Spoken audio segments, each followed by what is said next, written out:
Hey everyone, this is Argama Witch, and today I'm going to be playing Steins. Now, just a heads up, this is a visual novel type of game, so you're going to hear my voice a hell of a lot talking. Now, I did sort of go through the epilogue before, however, my save files got corrupted, so I'm going to have to do it again, and instead of doing it in parts, the epilogue is going to be in one straight shot, which is roughly 50 minutes, so... you know, buckle in, it's going to be a little bit of a ride. And let's go. Everything is coincidence. But even coincidence is part of fate's design. I'm not losing it. I'm perfectly sane. What I speak now is the absolute truth, not some childish fantasy.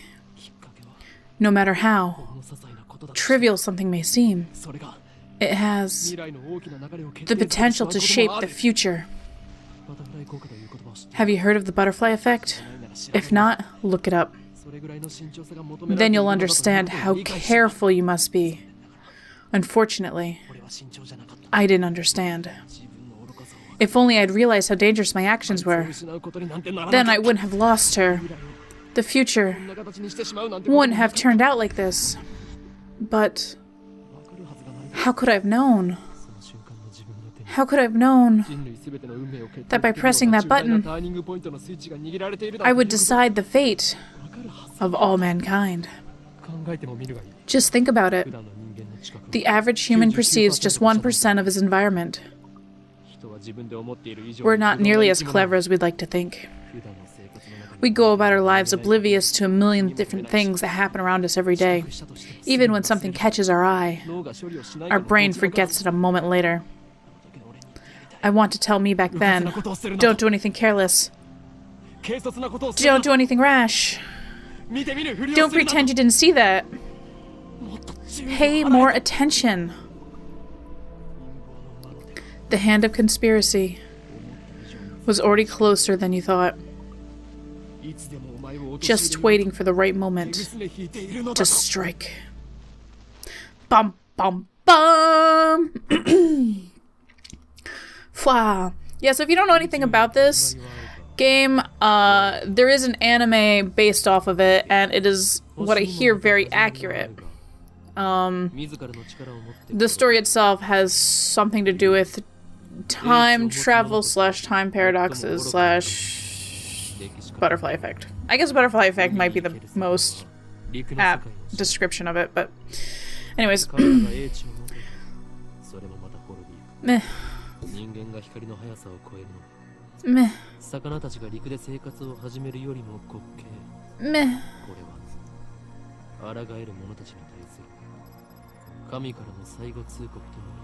Meh. Ooh, Steins Gate! And we begin.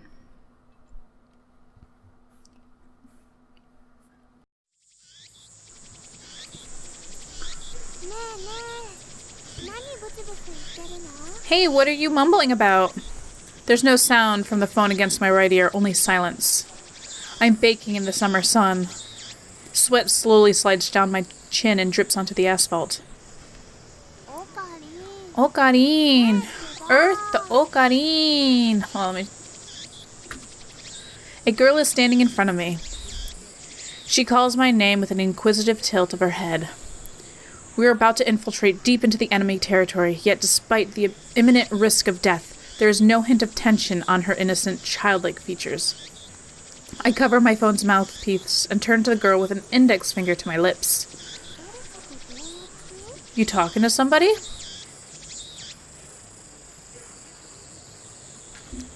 I nod and put my phone back to my ear. Still no sound from the other side. My contact is wise to maintain silence. The whole area could be bugged. No, I was just talking to someone. Everything's fine. I'm about to infiltrate the assembly hall. Still no reply. Looks like they want my report. It's too dangerous to waste time talking here anyway. Yeah, Dr. Nakabachi's got the jump on us, but I'll make sure he tells us everything. What? The organization is already on the move? I open my eyes wide to match my shocked tone. The girl turns towards me in surprise. I sigh, shake my head as I rub my temples. I see. So that's the choice of Steins Gate. El Sai Congro.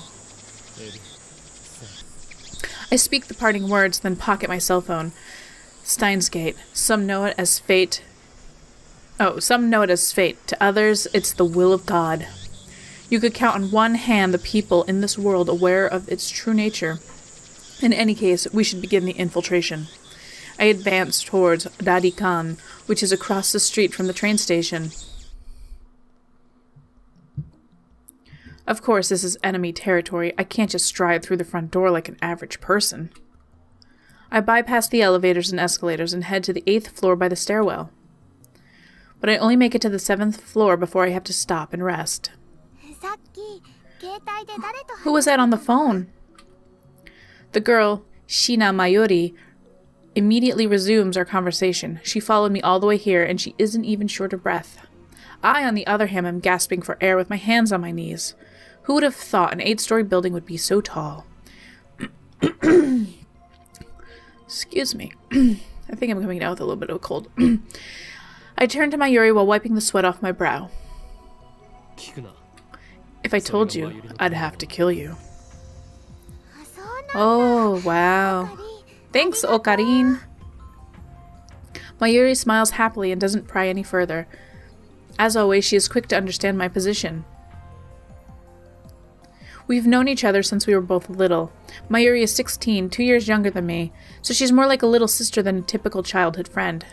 I've been looking out for her for as long as I can remember. I used to hope that Mayuri might be the key to Steins Gate, but now I've reconsidered. I don't want that terrible fate for her. She should live a normal life. That is my present wish.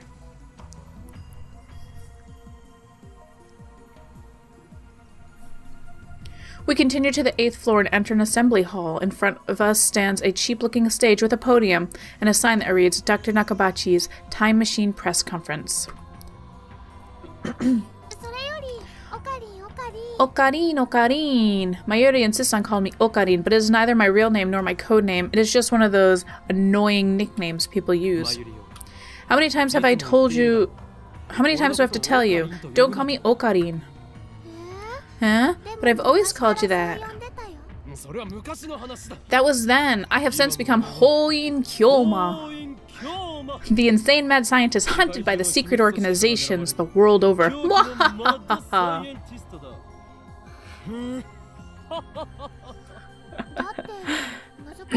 But that's a little too hard to remember. In any case, Hououin Kyouma is my true name. Besides, it doesn't even sound like Okabe Rintaro. You're weird. Cease your foolish laughter. Okabe Rintaro may be my real name, but I have rejected it for it is stupid. I love that line. I have rejected it for it is stupid. And so I also hate the derivative Okarin. Come on, it sounds like that elf boy's blue pipe thingy.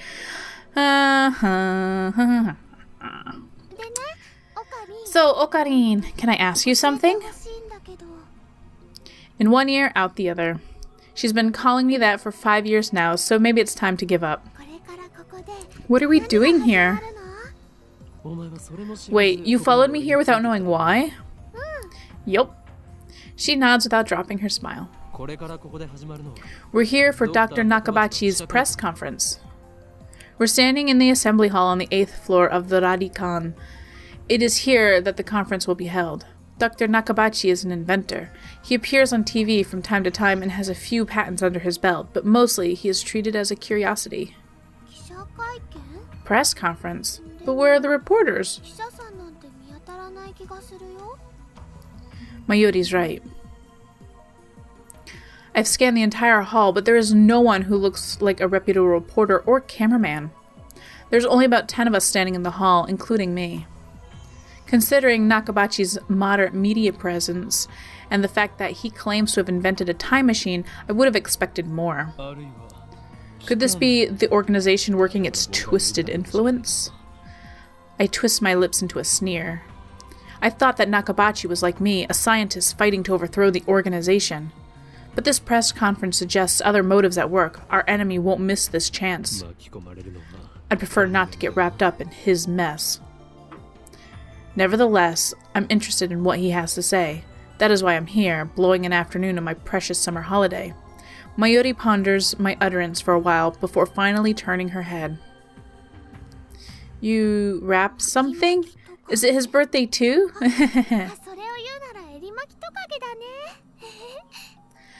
I let out a sigh.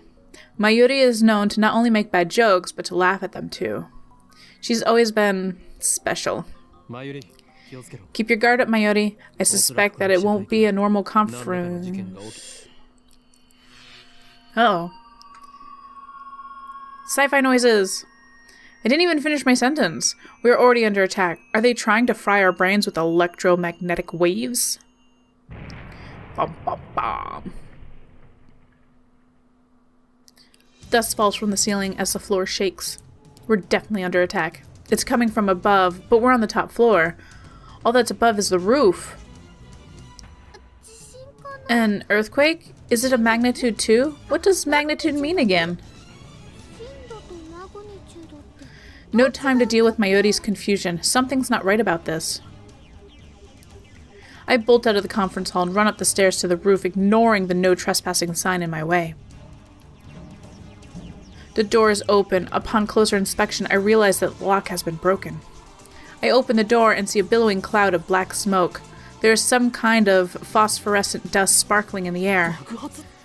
An explosion? I can't believe it. Was it really an explosion? My heart is racing. Damn, I don't know what to do. Should I run away? But why an explosion? Terrorists? No, that doesn't fit. I mean, how do you explain that? Whoa! What the... A strange machine is sitting on top of the roof. It's huge, maybe 3 meters tall, and looks kind of like a satellite. Did that thing cause a shaking just now? Who put it here? Was it Dr. Nakabachi? Is this part of his presentation? Impossible. Even if that were the case, how the hell would he get it up here? My head is bursting with questions. As I search for the courage to approach the machine, a throng of reporters and building staff burst onto the rooftop. They look just as confused as I am. Please stay back, everyone! And then a woman, who I assume is a staff member, appears to have waved us back. The press conference will proceed as scheduled. Is she trying to hide something? Her response was unusually quick, almost like she is trying to keep me away from that device. I've got a nose for conspiracies, and this stinks of cover-up. What are they hiding? What was that explosion? I want to know, but I shouldn't risk getting any closer. I turn and leave. But not because I'm scared or anything like that. A staff member led us back to the 8th floor. Mayuri is nowhere to be seen. She's not in the event hall either. I find her on the 7th floor. Several capsule toy machines are lined up next to a plate reading "Birthplace of the Japanese PC." She's gazing upon them with a wistful look. I breathe a sigh of relief and take out my phone. It's me. I've got a bad feeling about this. Something happened. I have no idea what it is. Yeah, I know. Don't worry. I won't do anything to jeopardize the mission. El Sai Kongro. After I speak the words and hang up, I am able to wipe the sweat from my forehead. My sweat is cold. Half of me hopes something will happen. The other half fears the same thing. I put away my phone and look back at Mayuri. She's still staring at those capsule toys. She doesn't seem to be worried about the explosion at all. I can't decide if she's level-headed or just airheaded. What are you doing?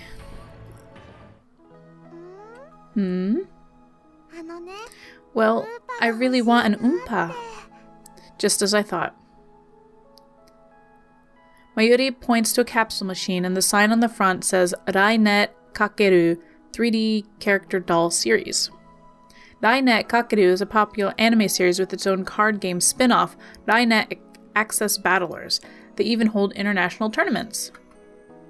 Oompa is the series' mascot character. It resembles an elliptical egg with limbs sticking out of it, like some kind of deformed dog. It looks more like a tanuki.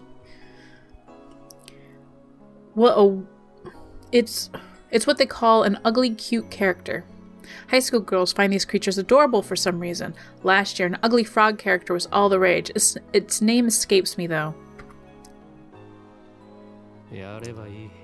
Then go for it. I can't guarantee you'll get an Upa, though. Excuse me. Mayuri gives me a troubled smile. But Mayushi's all out of 100 yen coins. Mayushi is what Mayuri calls herself sometimes. According to her, it's supposed to have a star at the end. Mayushi star. But who really cares? So, can I borrow 100 yen, please? She holds her hand out with a look like a begging puppy. She looks like she was planning this from the very beginning. Well, at least she didn't say give me. Do you think it's that easy, Mayuri? You'll get no money from me. Instead, I'll show you just how harsh life really is. I pull out a 100 yen coin and set it into the machine slot and spin the lever. Dude. I open the capsule and take out its contents. Mayuri leans forward eagerly to see what I got. Ah, it's an Upa! It's metal! A metal Upa! Is it rare? Super rare. While I examine the metal Upa, a boy who is watching us tries his luck at the same Rainet machine. Ah, a normal Upa. He looks at my metal Upa in resentment. I turn to see Mayuri's sparkling eyes also fixed on the Upa. Hey, high school girl, you're acting like a little kid. I give this creature of metal to you, Mayuri. Honestly, I don't want it. Really? Are you sure, Okarin? The name's Hououin Kyouma. Thank you, Okarin. Is she doing it on purpose? Thank you all for coming to Dr. Nakabachi's Time Machine press conference. I hear the announcement from the floor above. Sounds like they're starting. I head to the stairs, but Mayuri doesn't follow. Let's go, Mayuri. Just a second, I gotta write my name. She's preoccupied with the metal Upa. I go on ahead. Without further ado, I'm pleased to introduce the inventor, Dr. Nakabachi. Please welcome him with a big round of applause. There we go. Dr. Nakabachi enters to sparse applause. He walks up to the podium. He's already wearing a frown for some reason. I can feel his irritation from here. I'm Dr. Nakabachi. Thank you all for coming. Nakabachi takes the microphone and begins to speak, his voice brimming with confidence. Now then, ladies and gentlemen, allow me to begin with my theory of time travel, the greatest scientific breakthrough of the century. Did he really build a time machine? Mayuri appears after writing her name on the metal Upa. She's a bit late, in more ways than one. What did she think a time machine presentation would be about? I take another look around the room. There are about 20 people now, including us, but still no media presence to speak of. So this is the extent of Dr. Nakabachi's fame? No one believes that he invented a time machine? I was interested in what he had to say, true, but my expectations were no higher than the rest of the onlookers. And a good thing they weren't. As he proceeds to explain the time machine design, my curiosity quickly turns to disappointment, then anger.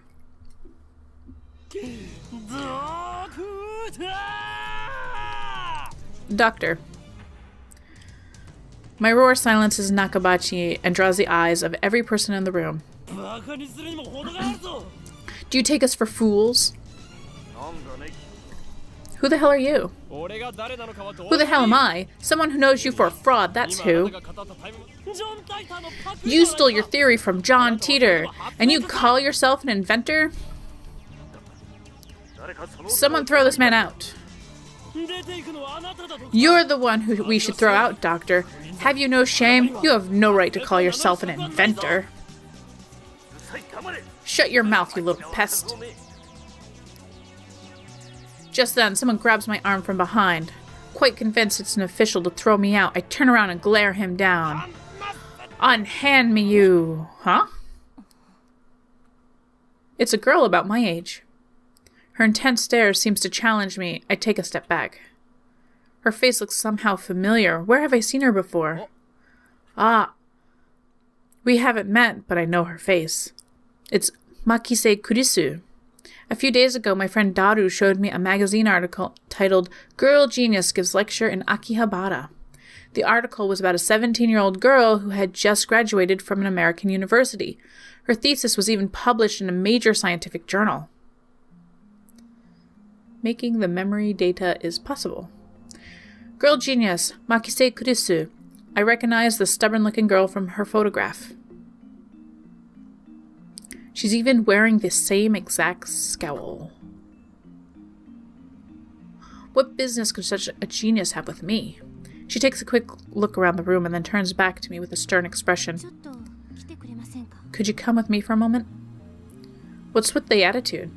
She's obviously not staff, and there's no way that Mikase Kurisu would be working with someone like Dr. Nakabachi. Which means, no. You're with the organization? Eh?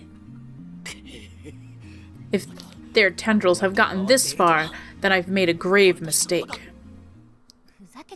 Stop fooling around and come with me. My outbursts have already attracted too much attention.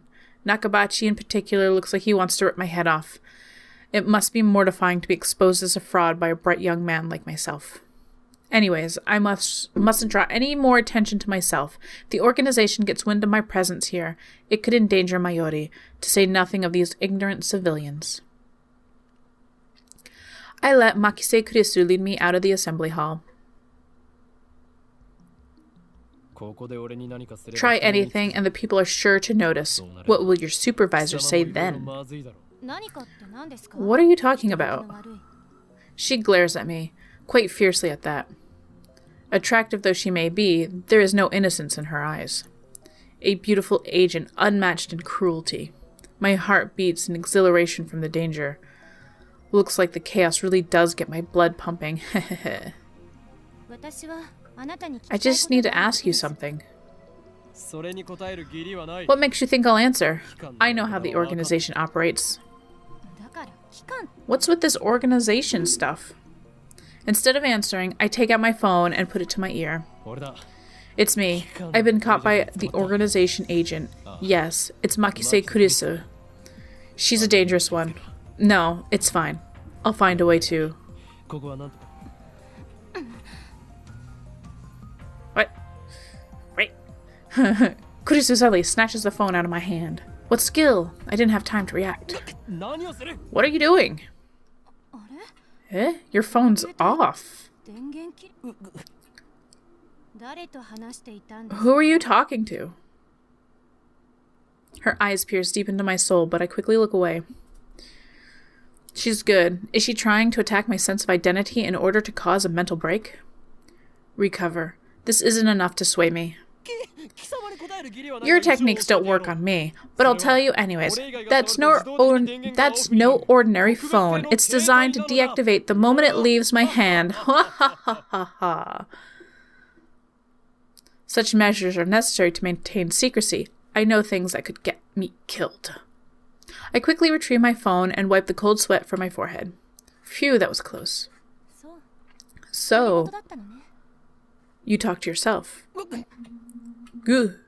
This is bad. Ordinary methods don't work on Makise Kurisu, the girl genius. On the contrary, she's the one psyching me out. Damn, looks like I'll have to make a tactical retreat.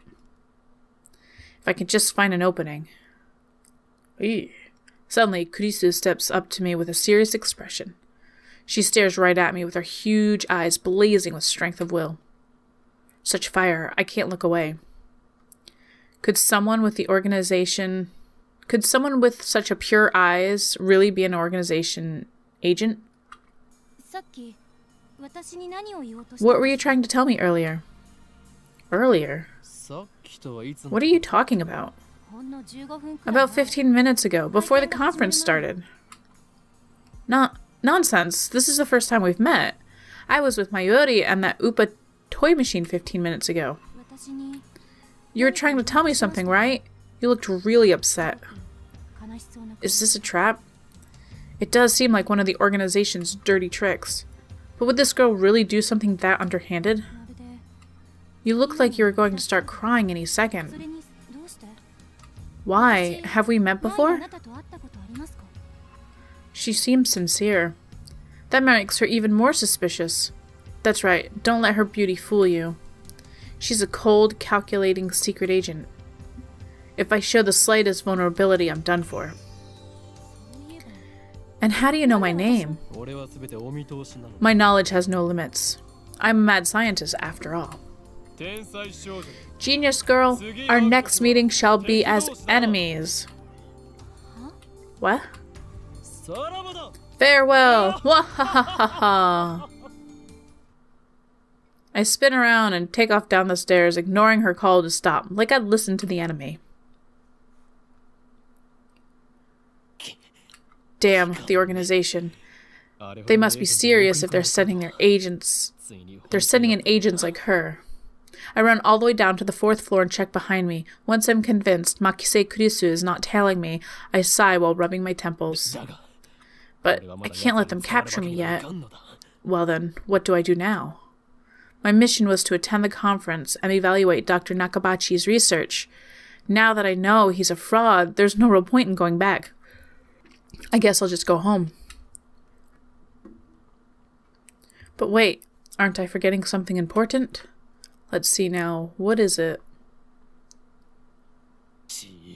Damn, I left Mayuri behind. I knew she'd be a liability. I shouldn't have brought her along. I was trying to prioritize her safety, but got careless. I'll try calling her first, if she's alright, and then I can just have her meet me here. With that thought in mind, I take out my phone and turn it on. It rings just as I do. I got an email. It's not just a regular email, there's a video attached. And it's from an unknown address. I open the video file with some trepidation.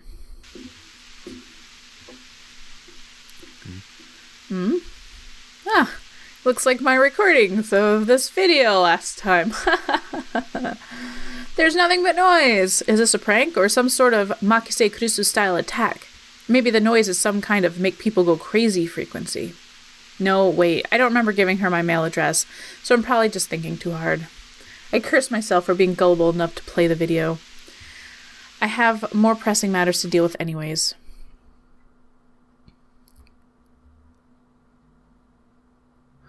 I stop the video and call Mayuri's phone from my address book. Damn it, Mayuri. Why won't you pick it up? Looks like I have to go back to the assembly hall. But things will get messy if I bump into Makise Kurisu again. Wait, don't tell me. Did that femme fatale kidnap Mayuri? Damn you. Is that how the organization operates? Leaving without Mayuri isn't an option. Call me overprotective, but she's like a little sister to me. When there's a very real danger that she might wander off somewhere the moment I let her out of my sight. Mayuri has always been like that. I never know if she'll be there when I turn and to look. In a sense, that's why I became Hououin Kyouma. I have to go back for her. The thought of coming back up to the 8th floor is depressing, but I have no choice. When I get back to the assembly hall, Dr. Nakabachi's conference has just finished. Nobody is on stage, and the phony inventor has already left. The 20 or so members of the audience are starting to pack up. I soon find Mayuri. She's in the corner looking lost. Well, at least she wasn't kidnapped. Even better, I don't see Makise Kurisu anywhere. Looks like I scared her off. So be it. I'll let her go this time. Still, I keep my eyes peeled as I run up to Mayuri. Mayuri, why didn't you pick up? We're leaving.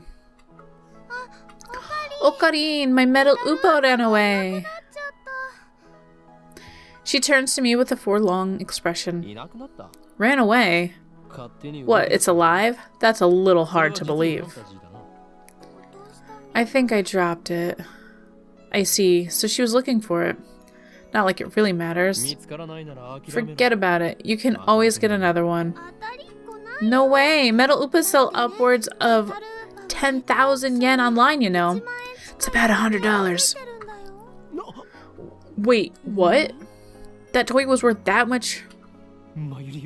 Think, Mayuri. Where did you drop it?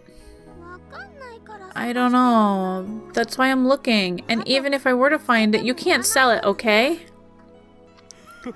That 10,000 yen will fund my research. I said you can't sell it. It even has Mayushi's name on it. And thus begins our search for the Metal Upa. Doo-doo-doo. Mr. Upa, come out, wherever you are. Mayuri tries calling its name. I don't know if she truly expects a response. By the way, tuturu is Mayuri's catchphrase. It means... Actually, I've never bothered to ask what it means. Anyways, the Metal Upa is nowhere to be found. Maybe she didn't drop it in the assembly hall, but on the 7th floor landing near the capsule toy machines. Another possibility is that someone with an eye for rare items pilfered it. Just imagine the smug grin on that person's face that makes me writhe with envy. What kind of man steals a helpless girl's toy? Is there nothing in his heart but the lust for money? Sounds like you, Okarin. Whoa, that was unexpected coming from Mayuri.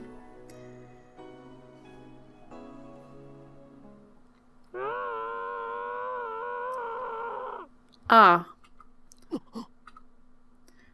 What was that? Was that a scream? I think so.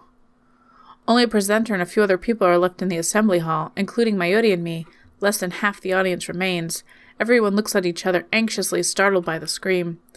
Even I cannot suppress a shiver. First the explosion on the roof, now this. What's going on here? Mayuri squeezes my hand tight. Stay here, Mayuri. I take a deep breath and prepare myself. I head in the direction of the scream. The echoes lead me down a dark, empty hallway on the same floor. I'm pretty sure it came from around that corner. I crouch down and turn the corner slowly, keeping my eyes and ears peeled for any sign of danger. And there, at the end of the passage, I see it. There's something on the ground. No, someone. Motionless. Who is it? The clothes are familiar. It can't be.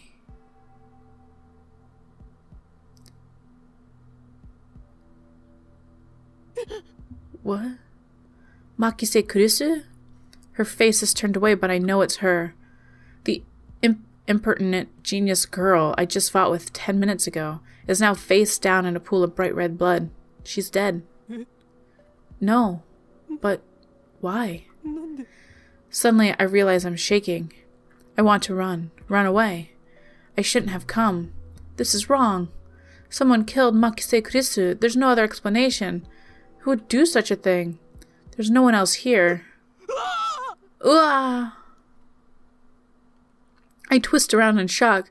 Some other men have followed me, and every one of them is ghastly pale. They must have seen the body. Call the police. A man cries out in panic. At this rate, everyone starts screaming and running away. I follow them, of course. There's absolutely no reason to stay here. Concern for Makise Kurisu is superseded by my instinctive urge to flee. When I get back to the assembly hall, Mayuri is waiting for me with tears in her eyes. What happened, Okarin? We're leaving. I grab Mayuri's hand and run.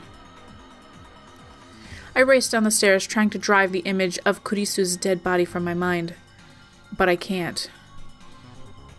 The redness of her blood is burned into my mind more than the sight of the body itself. That was my first time seeing a dead body. Is this what it's like? When I realized that she was dead, I felt a chill of terror and a surge of nausea. But that was all I felt. Fear and disgust. Shouldn't there have been something more? I guess I didn't know her that well.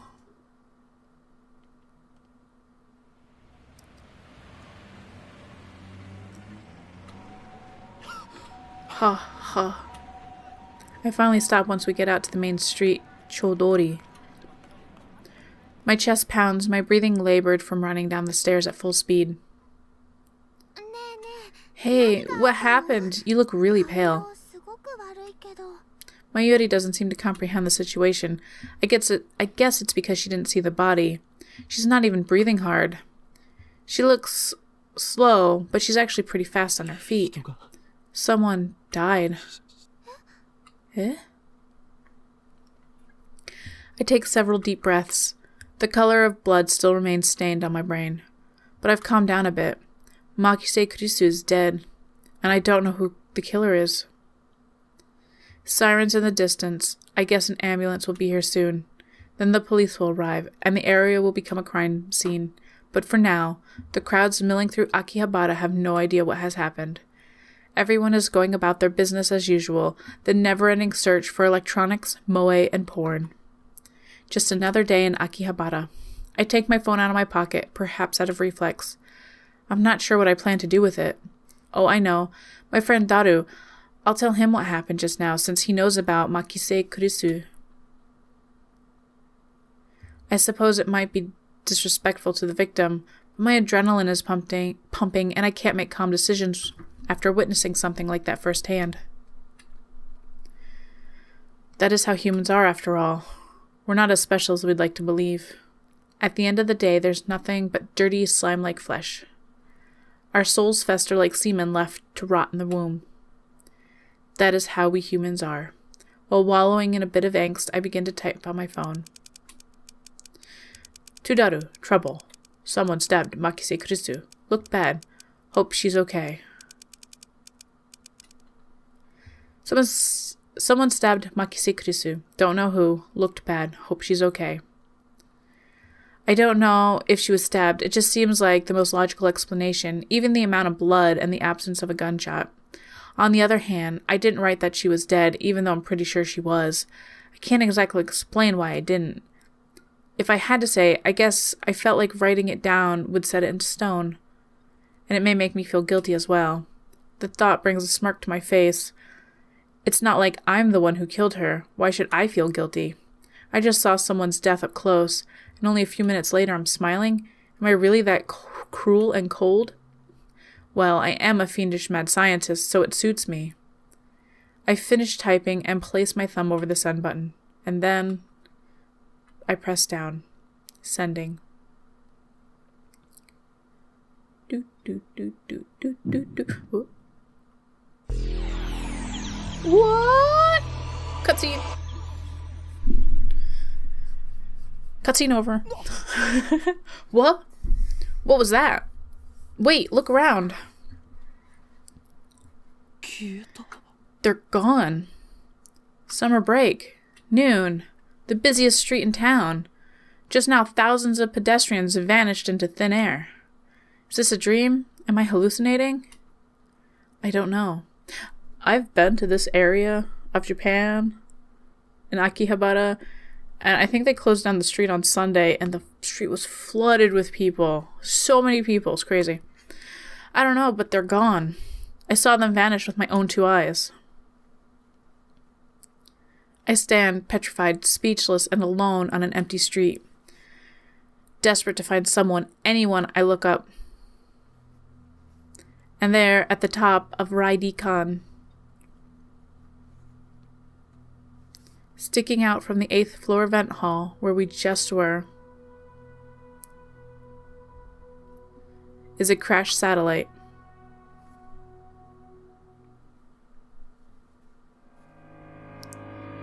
Hey!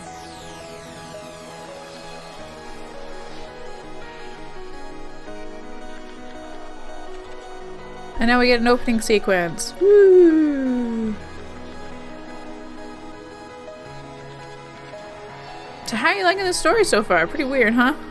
If you've never watched Steins Gate, one, I recommend. It's fabulous. Or not, you just watch this and we'll figure out what happens together. Sort of. I did sort of already watch it, so if it's as accurate as people say it is, I'll know.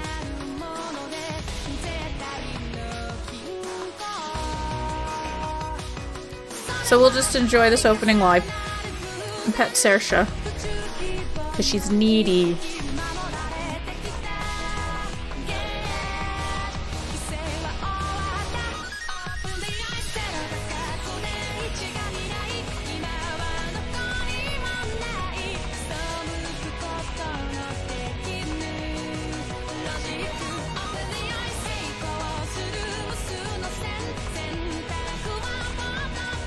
Oh, I can't let you near the microphone, cat. You'll end up shorting it out like you always do.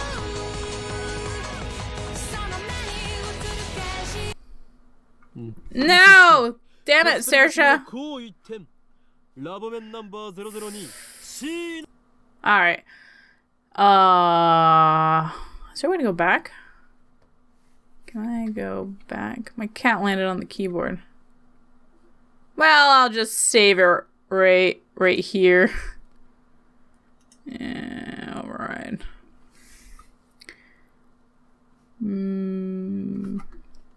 Hold on. Let's see. I have a happy little cheat sheet because there's so many crazy menu options. Text scroll. Will you actually work? Come on, back out.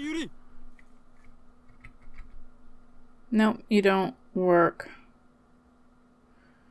Skip mode. Trigger force skip. Yeah, she hit the force skip. Oh, we can hit the backlog.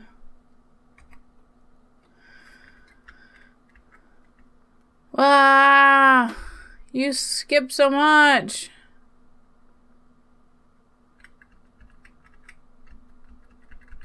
It's a crash satellite. Yeah, alright. Alright.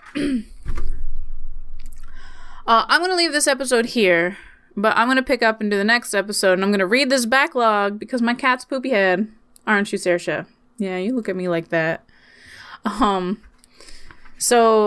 If you're enjoying this, if you want to see what's going to happen next, or if you just want to see more from me, then subscribe down below, do all that YouTube shit, and I will see you next time.